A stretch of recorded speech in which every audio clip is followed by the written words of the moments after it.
Today, we're going to dig into a really powerful idea from a thinker named Peter Senge. From climate change to social problems, we keep creating these massive results that literally no one person actually wants.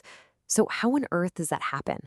For Senge, this whole puzzle came into focus because of something he lived through as a kid, an experience that showed him there was this huge, invisible force shaping the world around him.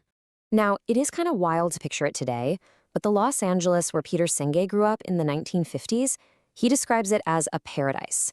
He remembers driving for hours and hours through what seemed like endless lemon and orange groves, all of it under these crystal clear blue skies. But then, in what felt like the blink of an eye, we're talking just a decade or two, that paradise just vanished. The orange groves got paved over for shopping malls. That clear air became so choked with pollution that the government started putting out warnings for kids to stay inside. You could barely even see the mountains that used to frame the whole city. This wasn't caused by evil villains. This destruction was the result of thousands of decisions made by good people, families who needed a home, developers building communities, city planners trying to manage growth. None of them woke up in the morning thinking, you know what, I want to destroy the environment today. But that's exactly what happened. So if nobody intended for this to happen, why did it happen? What was going on? We suffer from a kind of collective systems blindness.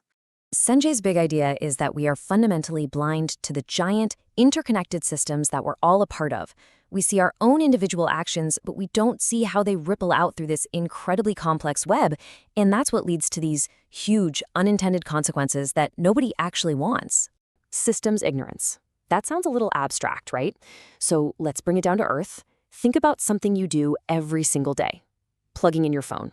It's such a simple, small act. Feels totally self-contained, doesn't it? But what are you really plugging into?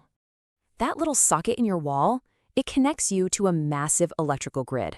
And that grid, in turn, connects you to a power plant, probably hundreds of miles away, that is burning fossil fuels. So that simple act of charging your phone connects you directly to the global climate system. We're so amazed by our shiny, sleek devices, but we've completely forgotten the raw, dirty, industrial reality that makes them work. We just don't see the system, so we don't feel the consequences. And this blindness is creating what Senge believes is the core dilemma of our time. It's this dangerous gap, and it's getting wider every single day. On one hand, because of technology and the global economy, our interdependence is just skyrocketing. We're more connected than we've ever been in history. But at the same time, our awareness of that connection, our ability to actually see and understand these systems we're in, is going down. For most of human history, indigenous cultures didn't see a separation. They understood that we are nature. Interdependence wasn't a concept, it was just life. But the industrial worldview changed everything. It created this separation, turning nature into an abstract thing, a resource for us to use. We're changing the global climate, we're reshaping whole ecosystems, but we're doing it all with a mindset that can't even see the consequences of our own actions. Okay, so that sounds huge, right? Maybe even a little overwhelming. But here's the twist. The solution that Senge points to, it's not some complex top-down plan. It's actually found in a deeply human story. So let me tell you about Armand. He's a real guy, a fisherman in Mexico. He lived in a place where the local fishery, their main source of food and income, had totally collapsed. And to feed his family, he had to do what he had to do, which meant fishing illegally, even though that was part of the bigger problem. And today, that same man who used to fish illegally is now one of the key leaders who has helped successfully restore that very same fishery. Now, Armand tells this story from when he was just a little kid, about 8 years old.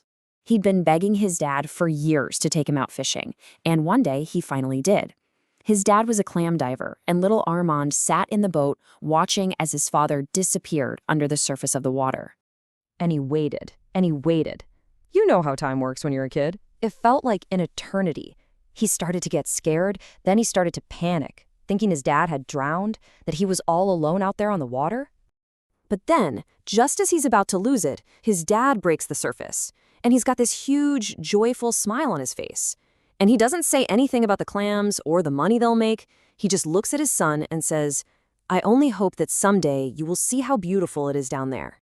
And that one moment of connection, not to a resource, but to the pure beauty and wonder of the world, it changed everything for Armand. The memory of his father's deep love for the ocean became his North Star. So Armand's story isn't just a nice little tale. It points directly to the real cure for our system's blindness. And honestly, it's probably not what you'd expect. Senge leans on the incredible work of a biologist named Humberto Maturana, who made this profound discovery. Our capacity to care, to love, it's not just some nice cultural add-on. It is a fundamental, biological part of who we are. We are literally hardwired to connect. And that is the whole point right there. The real fix, the real systems intelligence. It's not about being smarter. It's not about complex charts or big data. It's emotional. It's about reawakening our innate biological ability to feel our connection to each other and to the world. That same feeling that totally transformed Armand. And so that really leaves us with the ultimate question. It isn't how can we get smarter or build better models. The question is something much deeper, much more personal. How do we find a way to fall in love with the world again? Thank you for watching the video. If you like the content we make, press like and subscribe to our channel.